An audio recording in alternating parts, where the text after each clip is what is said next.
बाबा भोलेनाथ कहते हैं, राम कथा सुरधेनु सम सेवत सब सुखदान, सत समाज सुरलोक सब को न सुने यस। तो पिता जनक राज महाराज ने माँ को लाड़ लड़ा करके और सुनना जी के पास छोड़ा, आगे व्यवहार में लग गए।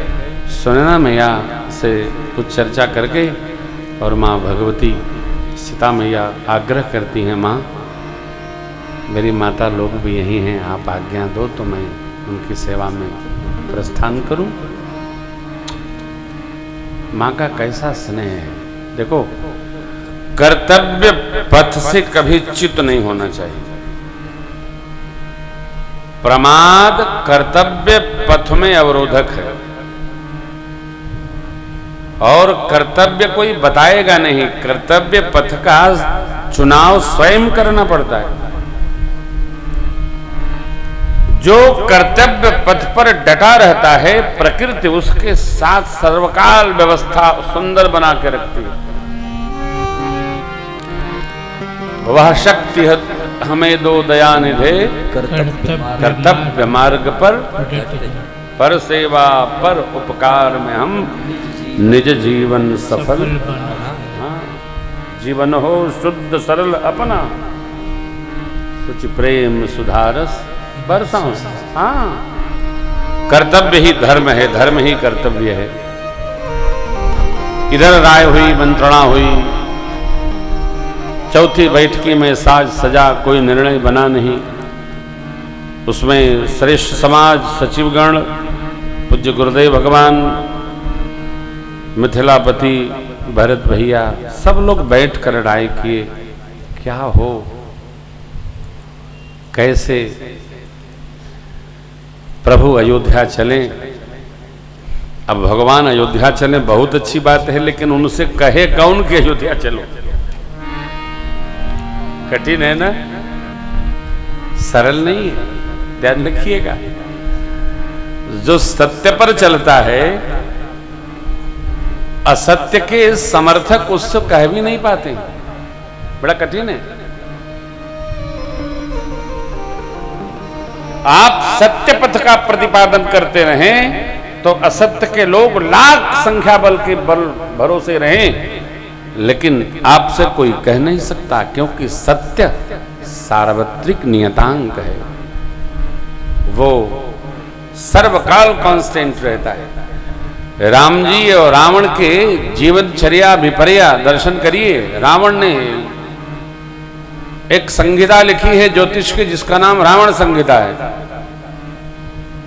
रावण ने कोई भगवान रुद्र का एक स्तोत्र गाया है, जटाटवी कलज्ज्वल ज्वल प्रवाह पावे पस्त्रे। हमने आज तक उसको गाया नहीं और गाएंगे नहीं। रावण का क्यों गाएंगे? राम का गाने आए हैं कि रावण के गाने आए हैं? बहुत आग्रह करते हैं महाराज, शिव तांडव गाइए, हमारा विषय नहीं है, गाने वाले गाते रहेंगे।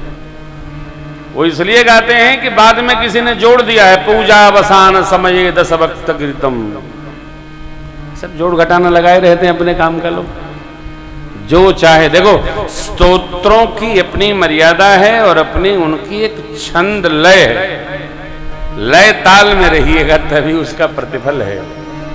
कोई भुजंग प्रयात है, कोई मेघ निर्घोष है, कोई कुछ है, कोई हरिगीतिका है, सब छंदों की अपनी मर्यादा है। ये भी सत्य है, ये भी धर्म सम्मत है। आर्त भाव को आप इधर उधर लेके नहीं जा सकते, चाहे जो लयबद्ध नहीं हो सकते आप, उसमें सिद्धांत मूल है। तो निर्णय हुआ, कौन कहेगा, कौन आग्रह करेगा? सरकार के पावन आश्रम सब समाज पहुंचा। गुरुदेव भगवान, मिथिलापति, सचिवगण, फिर वही बात गुरु जी कहते हैं राम जी से, हे राम, भरत जी के भाव को सुन लीजिए और जो उचित हो उसका आप पालन कर लीजिए। प्रभु ने पहले भी कहा था, हे नाथ, हे देव, हे गुरुवर, हे श्रेष्ठ, हे कुल श्रेष्ठ, सबके कल्याण का मार्ग तो आपके हाथ में है, औरों को बाद में, मेरे हित में क्या है, आप जो कहेंगे हम उसका तत्क्षण पालन करेंगे। रही बात भरत जी की, तो हमारे में भरत जी में कोई अंतर नहीं। भरत जो कहेंगे हम उसको ही पालन कर लेंगे, वही मानेंगे। अवसर मिलते गुरु जी ने कहा, भैया कहिए। भरत जी ने पहले पूरा अपना खाका सुनाया और कहते कहते भरत जी के मुख से ये बात निकली कि मेरी मां यदि हमारे लिए अयोध्या का राज सिंहासन न मांगी होती तो अयोध्या को यह क्षण, यह दिन, यह स्थिति देखने को प्राप्त नहीं होती। तब भगवान को बोलना पड़ा। भगवान ने क्या नीति कही हो। प्रभु ने कहा, भैया आप धर्म तत्व को जानते हो, हमारा अपना व्यवहार भी समझते हो, किसको क्या करना चाहिए, कब कैसे करना चाहिए, इस सत्य व्यवहार के आप शोधक हो।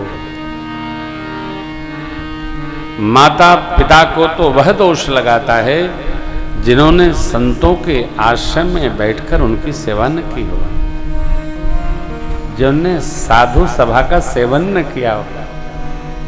इसलिए लाला, किसी को दोष नहीं, किसी को दोष नहीं।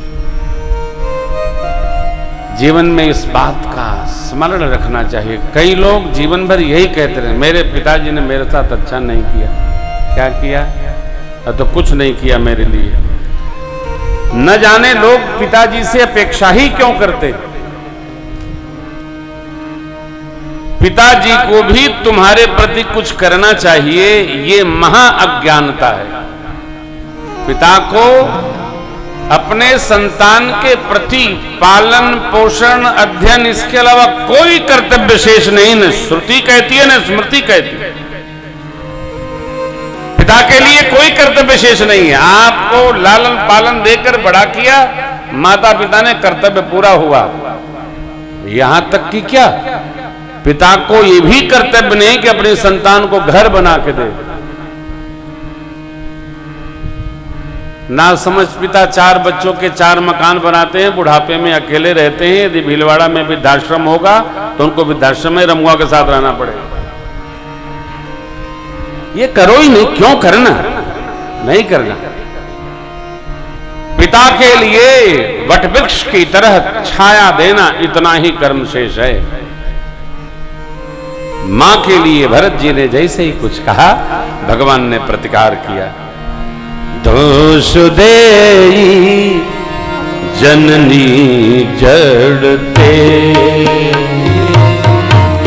दोष देई जननी जड़ते, जे गुरु सा